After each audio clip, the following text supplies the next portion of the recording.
Prej 6 ditësh, qindra mira shqiptar kanë dalë në protestë për të penguar projektin që pritej që të fillonte në Zvërnes të Vlorës. Protestuesit kërkojnë që ky projekt të ndalohet dhe që kjo zonë të mos preket. Megjithatë, kërkesa ishte në fillim për projektin e Zvërnecit, por protestuesit kanë shkuar edhe më tej duke kërkuar komplet ndryshim të sistemit të politikës, madje parolla Rama në burg, Berisha në burg është bërë edhe parolla më e dëgjuar gjatë këtyre ditëve në protestë. Për të folur mbi këtë protestë dhe kush fshihet pas kësaj proteste, si lindi dhe cila janë, po themi, premisat e kësaj proteste, kam të ftuar në një lidhje direkte avokatin e njohur zotin Romeo Kara. Avokat, faleminderit shumë për intervistën. Faleminderit juve Guri, dhe besoj po dalin disa nga ato që kemi thënë. Rëndësia e mediave të pavarura, të vogla në zyra mbas edhe në investime, por të mëdha në shpirt edhe në motivim, po duket këto ditë, kur mediat e mëdha kanë treguar qartë që nuk i përkasin atij misioni për cilin janë krijuar dhe nuk kanë të bëjnë me të vërtetën, por mbase janë bërë ato pjesë e problemit.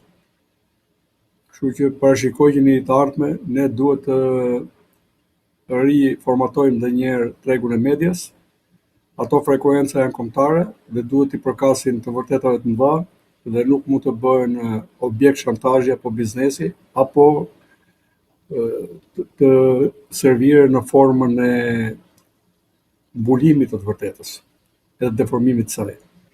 Kështu që në këto momente biseda të tilla me njerëz të tillë që janë më afër realitetit, që me thjeshtësi i afrohen atij me vërtetësinë e dur, besoj do të jenë momente ku do të riformatohet i gjithë vendi, i gjithë politika, por radh parë edhe media. Si pjesë shumë e rëndësishme. Pse kjo protestë tani? Shkurt dhe qartë.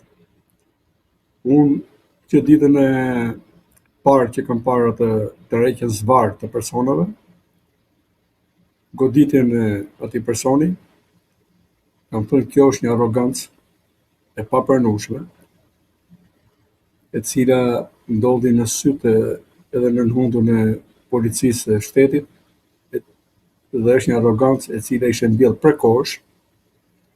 Pra, në thelbin e kësaj politike të këtij pushteti, po dhe të ish pushtetit, kemi një vazhdimsi dhe një konsistencë në qëndrimin e arrogancës pushtetare, e cila në thjesht lozë midis një retorike edhe të pandjeshme ndonjëherë, domethënë nuk e besojnë atë që thonë, e thonë pandjeshmëri, në kundërshtim plot me këtë protestë e cila afron një shpirt të plot edhe një shpërthim nga zemra e çdo qytetari që proteston, është një arrogancë që ishte përcjellë tek organet e rendit.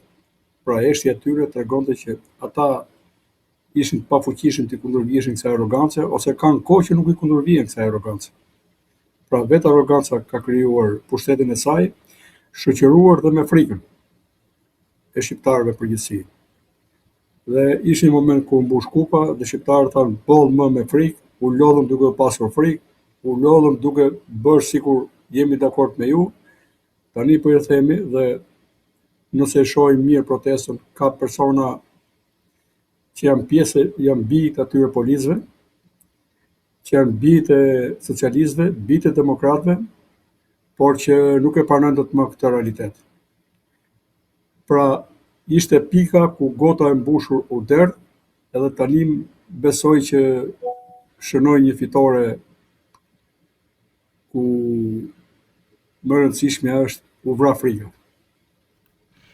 Tani kjo fitore duhet konsoliduar. Këshilla ime është, pra besoj të mos e çojmë bisedën vetëm drejt asaj çfarë ka ndodhur, po t'japim një mendim, e kthejmë në një bisedë, domethënë, edhe mendimi juaj është shumë i vlefshëm, pasi je qytetar i devotshëm, për aq sa u bërë një parkohë, jo e shkurtër që po bashkëpunojmë, po flasim. Të konsolidohet. Sot është dita e 6, besoj, nuk është më i 3 ditë i çuditërave dhe shqiptarët, pjesa më e bukur e tyre, një rini, shoqëruar dhe me brez të ri, pra në mënyrë simbolike, kanë dalë dhe protestojnë, plotësisht në drejtën e tyre, se nuk është vetëm e drejta e protestës, por problematikave që ta ngrenë, më të vetëdijshëm dhe më të qartë se asnjëherë, pa kompromis, as me të djeshmen në pushtet që sot serviret si alternativë për të nesme, simbolizuar tek Berisha, as me të sotmen që serviret si padrone e pushtetit, po dhe e shtetit, e fateve tona dhe vendit ton, po padrone pa përgjeshëm, që simbolizohet me Ramën. Kështu që për herë parë shqiptarët e kanë vrarë frikën. Dhe nuk ka fitore më të madhe që shqiptarët të vrasin frikën.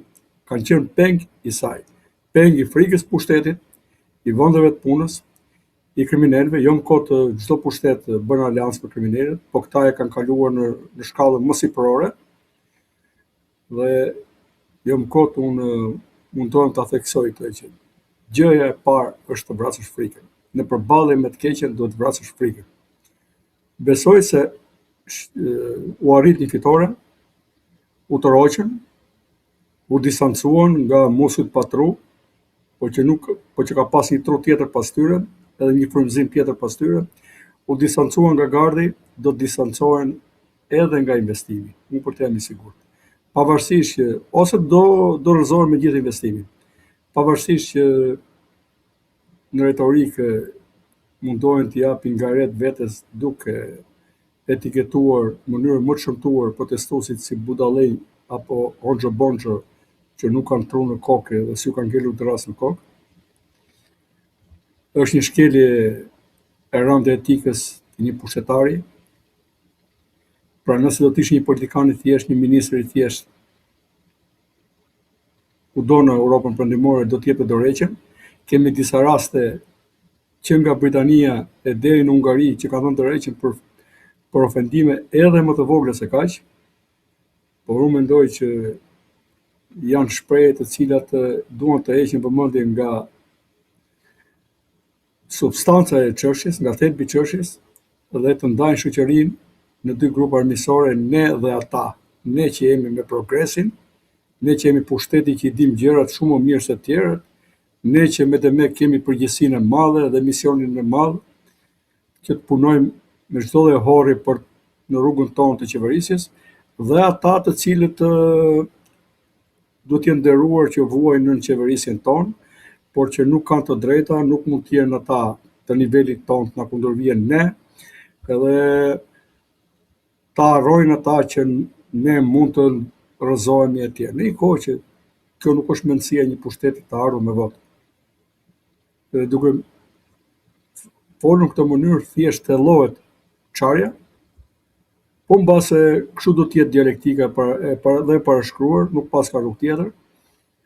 Dhe në të vërtetë do të mbjelli një mobilizim në krahun e pushtetit, por një super mobilizim në krahun e protestuesve,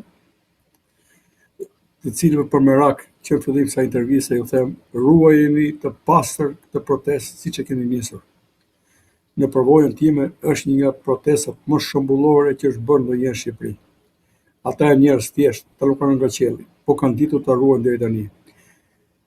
Çfarë kam parë është një nga protestat që në nderon dhe në Europë, mbasi për momentin jemi kampion në Europë për këtë protestë. Protestues të cilët pasi largohen në mënyrë qytetare e kanë goditur me shpirtin e tyre më fort pushtetin abuziv sesa flakadanët apo sesa molotovët edhe gurët. E kanë goditur me formën se si kanë pastruar sheshin në fund, ndërkohë që takimi në Vlorë i kryeministit pasoi me lënien e karrikëve aty edhe të mbeturinave pafund që ishin atje.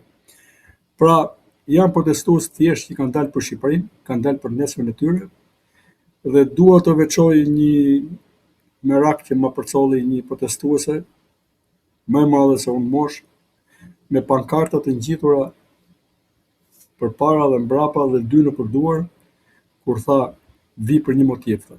Jo vetëm që morën pronë, tha, po mbi të gjitha më kanë marrë, tha, 35 vite jetë.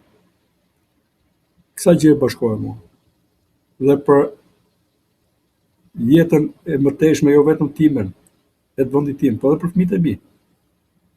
Unë nuk mendoj se fëmijët e mi duhet të jenë shërbëtor, me kusht o të rinë shërbëtor Shqipëri të koalicionit pushtetar o kriminal, që është bërë një mishet ku nuk e ndan më ku fillon pushteti dhe ku mbaron krimi, ose të largohen nga Shqipëria. Pra, përballë këtij soft genocidi me politikat xhvatse, të dhunës, të vrasjes së shanseve të barabarta që kanë bërë, diskriminimit, të korrupsionit për te imagjinatës, shqiptarët kanë zgjedhur tani jo më të largohen, po të përballen dhe besoj që nëse do të vazhdojnë ta ruajnë si sytë e ballit integritetin e protestës, duke mos lejuar asnjë nga peshkaqenët e politikës, qofshin ata të mëdhenj fare, po dhe të vegjël.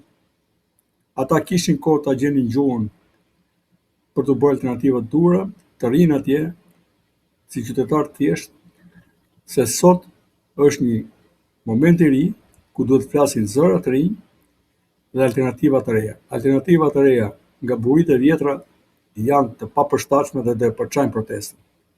Ta ruajnë aty, të jenë administrator protestës dhe jo përfitues personal të saj. Për herë të parë Shqipëria ka nevojë për njerëz që i japin Shqipërisë. Le t'i japim Shqipërisë. Do të na e kthejnë, mbase jo ne, po do na e kthejnë në breza. Po le t'i japim, bolli kanë marrë Shqipërisë. Më mirë të jenë panjohur si protagonistë, do ja u di dikush ato të mirë që po bëjnë. Kështu që unë e shoh veten si një protestues i thjeshtë. Por që mbase dha avokati i saj për sa kohë do të jetë në rregull, nuk besoj se do të jetë kaq e lehtë i deformojnë tani njerëzit. Kanë 6 ditë, do të bëhen 7 e 8 dhe thelbi i suksesit do të jetë durimi dhe forca e madhe ta gjej brenda vetes për të konsistuar atje në vendin e dur, me durim. Ajo është forca, durimi, gjithë kjo jetë është prop durimi mbi këto kauza të drejta, të cilat kanë të bëjnë me mbylljen e një epoke të zezë, të shpërfytyrimit antihumane të politikës shqiptare dhe të kretë jetës vendit dhe me hapjen e një epoke të re, ku duket sikur nga shpirti i tyre sikur ka dhe një diell tjetër aty në bulevard. Mendoj që e nesme e Shqipërisë po mboll si duhet ajo protestë, se ne themi gjithmonë bari i ngjan rrënjës vet. Mjafton të mbillet si duhet dhe shqiptarët aty e kanë. Ajo protestë është 1000% europiane. Kështu që le ta ruajmë. Është protesta më qytetare. Tani të hym termin, a kanë të drejtë? Plotësisht të drejtë. Plotësisht të drejtë. Dhe ata që kundërvijnë protestës firmosin padrejtësinë e tyre me këmbgulje. Dhe përballë kësaj proteste do të bjerë i gjithë establishmenti i krimit. Pra çdo arrogancë që tregohet akoma përballë kësaj proteste nuk bën gjë tjetër vetë se i shkurton jetën këtij establishmenti. Vazhdojmë me pyetjet e tjera se kisha merak për ta thonë këtë si fillim. Në fakt, avokat që në niset protestës tentuan që të thonin që të rinjt ose protestuesit ishin frymëzuar nga serbët, rusët, iranianët, grekët. Domethënë, pse duhet të jetë kjo lloj po themi diskursi nga ana e pushtetit, e qeverisë dhe e analistëve në lidhje me protestën, kur në fakt protestuesit pra ata që dalin shesh tani më shumë se sa për nartën, shumica e tyre dalin për hallet e tyre të përditshme dhe për arrogancën e pushtetit. Pra edhe sikur shërbimet kanë bërë punën e tyre, në shesh qindra mijëra qytetar janë se nuk funksionon shteti dhe qeveria, pra për arrogancën më shumë. Atëherë unë po të se me dëmek ne po i shërbejmë në mënyrë po pavetdijshme, se jemi budallënj, siç na quajnë, po i shërbejmë armiqve të vendit duke qenë de facto edhe në mënyrë pavetdijshme tradhtar të vendit. Atëherë unë jom kot kam thënë prej mbi 10 vjetësh edhe më tepër. Nuk ka tradhti më të madhe për Shqipërinë këto momente, se sa të jesh qeveritar, ta rrënosh besimin që ke marrë, ta tradhtosh atë edhe të bësh korrupsion. Dhe realisht perandorit të mëdha kanë rënë duke toleruar korrupsionin. Tani kush ka bërë korrupsion këtë rast? Dhe kush është tradhtari real i Shqipërisë këtë rast? Unë po marr veten time. Besoj në ato kemi bërë disa dhjetra intervista bashkë. Ju e dini qëndrimet e mia me rastin e Belerit, qëndrimet e mia në raport me Greqinë, ku kam qenë me kërkesën e prerë për të qenë reciprok, pra digniteti është baraz me reciprocitet, por t'ju kthyer disa esapeve historike, të cilat nuk janë thjesht historike për janë të sotme, se ka një ligj gjendjes luftës që i mohon shqiptarëve të çamërisë të drejtën e pronësisë, e cila është shumë e madhe dhe më e rëndë se sa ato të drejta që pretendojnë, por që në fakt nuk janë shkelur minoritetit, dhe që nuk kam asnjë lloj lidhje as direkt apo as indirekt me qarqe të tilla, mos flasim pasaj për qarqe serbe, ruse e tjerë. Atëherë e ftoi shërbimin sekret privat të kryeministrit, që paguhet me para tona, të marrë të gjitha të dhënat që janë për personin tim, dhe do të shohë se midis përcaktimeve si pa shantazhueshëm e tjerë, do të konstatojnë si person të pozicionuar qartë në drejtim të rrugtimit të Shqipërisë në familjen euroatlantike, pra Europë dhe Amerikë bashkë. Tani si puna ime janë dhe persona tjerë. Le ti nxjerrim ti persona tjerë. Unë nuk jam organizator, jam një person i cili e simpatizoj të protestë dhe uroj më të mirën asaj dhe shqiptarëve bashkë. Tani, nëse unë simpatizokëm, se nuk është gjë e lehtë të flasësh, pronësosh për një protestë që na e pas kanë financuar serbët, grekët dhe iranianët. Kaluam tani nga grekët tek iranianët e tjerë. Unë mendoj që e keqja të vjen nga vetja dhe e mira të vjen nga Zoti. Kjo është një filozofi që e kanë të gjithë besimtarët, por Rama mendon ta kalojë me marifete këtë punë. Kjo punë do devotshmëri. I them drejt për drejti, lidh sa të duash nyje të kuqe në kyçin e dorës djathtë, nuk do të shmangësh dot atë që ta ka shkruar i lartë dhe atë që po shkruan vetë me devotshmëri. Me marifete nuk shmangesh dot. Zoti ndon njerëzit nga devotshmëria. Të provoj me pushtet, patet mundësi pa kufishme dhe në fund fare nuk e pranon dot që ky mund të jetë fundi.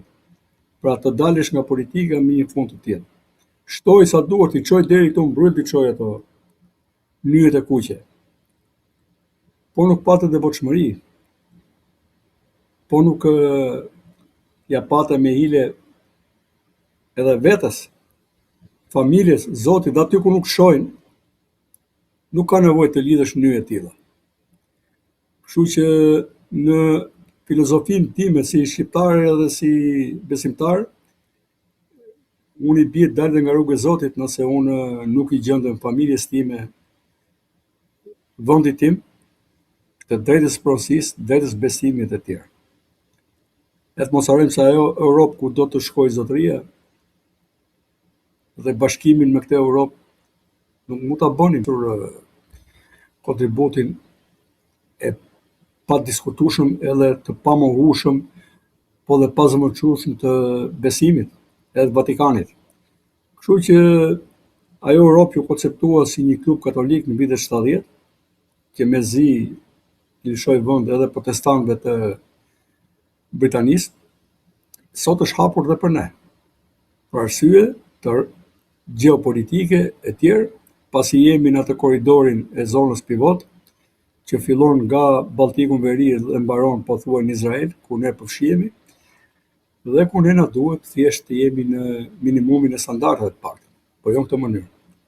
Të shkojmë në Europë të të rolepsur me parallën europiane, por ndërkohë përfundojmë si kokoshi një thelë, domethënë, pa dhe ne nuk ngrihemi vetëm për zojt, pra është gjë humane që ti ruan edhe habitatin e tyre zojve që janë të paaftë ta ruajnë veten e tyre, se janë fundit nuk janë njerëz, janë pre e politikave dhe babëzive të ndryshme, jo më pasaj që unë çohen mbi të gjitha për habitatin e shqiptarëve, që kemi kaq kohë që ja kemi mohuar shqiptarëve. Pra këtu është thelbi. Do ketë më Shqipëri apo s'do ketë më Shqipëri. Dhe gjithmonë i kam shuar ide si shqiptarë duhet të çohen përballë, ja se e thjesht. Dhe mund të ishte një nga motot e kësaj proteste, një për të gjithë, gjithë për një, solidarizuar rreth të mirës, përbashkët, kundër të keqes, të çfarëdo lloji, edhe aty ku duket sikur është jo e përbashkët.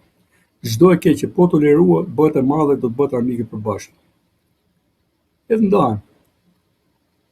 A e duam në Shqipërinë apo se duam në Shqipërinë? Sa janë personat e devotshëm, çfarë i kanë dhënë dhe çfarë i kanë marrë kësaj Shqipërie. Kështu që mendoj që përballë të realitetit çdo retorikë është e varfër, bile është edhe në një nivel, domethënë, për të ardhur keq, që ne deri tani pas kemi qenë drejtuar apo po drejtohemi nga niveli më i ulët i etikës politike. Po buri. Avokat, si e mendoni të ardhmen e kësaj proteste dhe në kuptimin që a besoni që do ketë një rënje të qeverisë së zotit Rama? Për ballin time personale, që kam nisur mbi 10 vjet përpara, tani njerëzit gjejnë kudo gjejnë motivin e tyre. Unë i kam thënë vetes pa pushim mos u lodh. Të mos lodhen. E keqja e simbolizuar me shejtanin asnjëherë nuk lodhet. Dhe shejtani është shumë punëtor për që punon 24/24, por për fat keq punon për keq. Ne nuk duhet lodhen. Pra njerëzit kur janë devotshëm, janë tani që janë të vetëdijshëm dhe e kuptuan që i kanë marrë 2 fitoret e para. Pra kanë marrë 2 fitoret konvencionale kanë marrë, po kanë marrë dhe fitoren e tretë, simpatinë e gjithë shqiptarëve. Kanë ulur kokën tani. Ortaku i Ramës, Berisha, foli me përbuzje edhe i acaruar bashkë me çimin e pekës për ata që sulmonin investimin, tani po kthejnë rrugë. Ti qëndrojnë besnik i des parë. Dhe i bie që i qëndrojnë besnik vetes tyre. I qëndrojnë besnik një proteste të pakomprometuar dhe të mos gënjejnë rrugës. Të gjitha parollat i kanë të sakta, të cilat janë filozofi në vetvete e protestës, që i ka pranuar dhe opinioni, dhe që po e forcojnë. Protesta, fitoria është që populli, jo vetëm i Tiranës, po i Shqipërisë, po dhe populli shqiptar kudo jashtë, po dhe opinioni ndërkombëtar, është pro tyre. Janë kaq shumë në qendër vëmendjes sa të mos mendojnë se po nuk mos shohin a i vlerëson qeveria apo jo. A i vlerëson Romeo apo jo, a i vlerëson Guri apo i vlerëson Berisha. Të shohin që gjithë opinionin ndërkombëtar po i ndjek dhe po i vlerëson. Dhe ta kuptojnë mirë që do të japin dorëheqje patjetër, se kanë futur mbëla dhe njerëz tjerë. S'mund të marrësh familjen e presidentit të Amerikës e ta futësh në këtë lloj llumi këtu. Ta futësh duke garantuar që do po e fut në një biznes edhe ti dalin këto probleme. Aq më tepër që në Amerikë janë zgjedhjet e midtermit. Dhe ajo kosa atje do të bëj çomang e kokës këtyre që guxuan të lozin kështu. A e kanë bërë me vetdia apo pa vetdia, unë nuk e di. Po është një kosa që nuk i duhej asaj familje atje. E dyta, qeveria është rregullatore apo është menaxhere e biznesmenëve privat të huaj apo shqiptar të djallosur apo pa djallosur bashkë. Në këtë kuptim del natyra e vërtetë e qeverisjes. Një qeveri që ka kapërcyer rolin e saj dhe që është kthyer në biznesmene e jashtëligjshme, por që me forcën e pushtetit imponohet zhbërjes Shqipërisë. Të marrim gjithë nga resort ne, ku do jetojnë shqiptarët? Resort aty me gard aty ku janë shqiptarët. Tani do t'i kthehemi fort edhe asaj që është bërë në Lezhë, se ky hodhi poshtë atë që është bërë në Lezhë në raport me partnerin tonë italian. Mënyrën si pas e vepruar, ti mendon që ke të drejtën të shkelësh sovranitetin, do ta shoh. Kështu që do të kemi zhvillime të rëndësishme, unë e shoh qartë të punë, të qëndrojnë atje. E do ta kuptojnë mirë që edhe policët që janë përballë tyre janë pro tyre. Është hera parë që ndodh. Avokat, si e shikoni qasjen e partive të vogla politike ndaj kësaj proteste? Për kë e ke fjalë? Flas për Arlin Qorrin, Agron Shehajn, Adriatik Lapaj, të cilat kanë qenë pjesë e kësaj proteste. Kush ishte Qorri? Po. Lapaj dhe Agron Shehajn. Lapaj? Në të se njoftë të fundi fare. Unë mendoj që këta nuk duhet të ndërhyjnë ke protestat, të paktën ta kuptojnë që ndërhyrja e tyre të jetë suport për ta forcuar dhe jo për të deformuar. Jemi në një moment të kohezioni, bashkimi dhe ta kuptojnë mirë që kjo protestë ka një shpirt tjetër. Ishte vetë Rama dhe arroganca e qeverisë së tij që organizoi të protestë, e motivoi. Pa motiv nuk ka protestë. Pa motiv bile nuk ka as krim, por nuk ka as shkputje nga e kaluara, pa një motiv. Pra motivin e dha vetë arroganca e qeverisë që ka mbushur kupën në çdo fushë të jetës. Këta kishin mundësi të bashkoheshin në vitin e kaluar, para se të hyjnë zgjedhje, nuk u bashkuan, e kanë provuar në vete, tani mos mendojnë se janë të kaq domosdoshëm, ato fytyra të reja atje vlen më shumë se gjithë në tjerë që llapin me për emisione dhe që atyre kur flet shpirti s'ka nevojë domethënë shumë çfarë themi ne, si vlerësojmë ne. Ne bëjmë mirë të ta kuptojmë qartë që ky moment historik nuk duhet humbur edhe të jemi shumë kujdesshëm. Unë vetë afrohem, i shoh atje, nuk i përzihem, se duhet ta lë në formën e vet origjinale. Pra ka dhe protestat të ekosistemin e vet, ku janë ato tamam ato pelikanët paqësor, ku këto sora grabitqare duhet i rinë larg këtyre.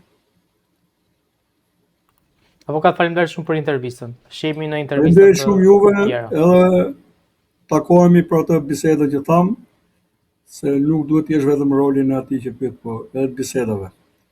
E që thaj të voçëm mund të njoh, kështu që të falenderoj realisht për ato kontribut që jep. Aq sa ta kemi, ti, unë dhe tjerë, po besoj është krijuar një frymë pozitive, edhe prandaj i vlerësoj shumë pozitivisht dhe me kënaqësi bisedat që kemi bashkë. Përqafoj edhe të uroj një fundjavë të këndshme. Faleminderit.